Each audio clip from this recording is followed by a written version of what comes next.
အားလုံးပဲသခင်ယေရှုခရစ်တော်နာမတော်နဲ့မင်္ဂလာပါဒီကနေ့မှာတော့ရှမတိခရစ်ကျမ်းခန်းကြီး၈အငယ်နှစ်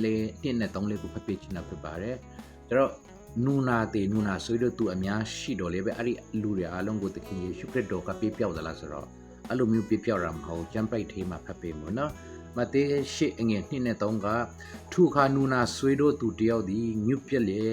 သခင်အလိုတော်ရှိလင်ကျွန်တော်ကိုတန့်ရှင်းစေနိုင်တော်မူသည်ဟုလျှောက်လေ၏ယေရှုကလည်းငါလူရှိတန့်ရှင်းခြင်းတို့ရောက်စေဟုမိန့်တော်မူလျက်လက်တော်ကိုဆန့်၍ထူသူကိုတူတော်မူထုကနာချင်းတွေနူနာပြောက်၍တန့်ရှင်းခြင်းတို့ရောက်လေအဲ့တော့ကျွန်တော်သခင်ယေရှုခရစ်တော်ကိုယုံကြည်ခြင်းနဲ့ပြောက်ဝတ်လျက်သခင်အလိုတော်အတိုင်းသူ့ရဲ့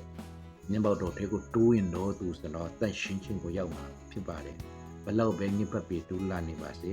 နောင်တနဲ့သခင်ယေရှုခရစ်တော်ထံကိုပြန်လာတော့သူတိုင်းကိုခရစ်တော်ကတော့တန်ရှင်းခြင်းတွေကိုထိမှပြပြီး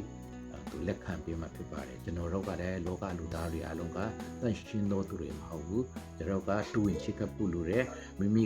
မိအသက်တာကကျွန်တော်အကျင့်ကြံအဖြစ်တော့ဘလို့မှကျွန်တော်တန်ရှင်းလာမှာမဟုတ်တဲ့အတွက်ယေရှုခရစ်တော်ကိုမျက်မှောက်ပြုမှသာလေကျွန်တော်ကတန်ရှင်းခြင်းတော်ရောက်မှာဖြစ်ပြီးဖြောင့်မတ်တော်သူတွေဖြစ်မှာဘသူအဖြစ်လဲဆိုတော့ယေရှုခရစ်တော်အဖြစ်သာလေဖြောင့်မတ်တော်သူတွေတန်ရှင်းတော်သူတွေဖြစ်မှာဖြစ်ပါတယ်ယေရှုတိုင်းပေါ်မှာဖြစ်ပြီးကောင်းချပေးပါစေ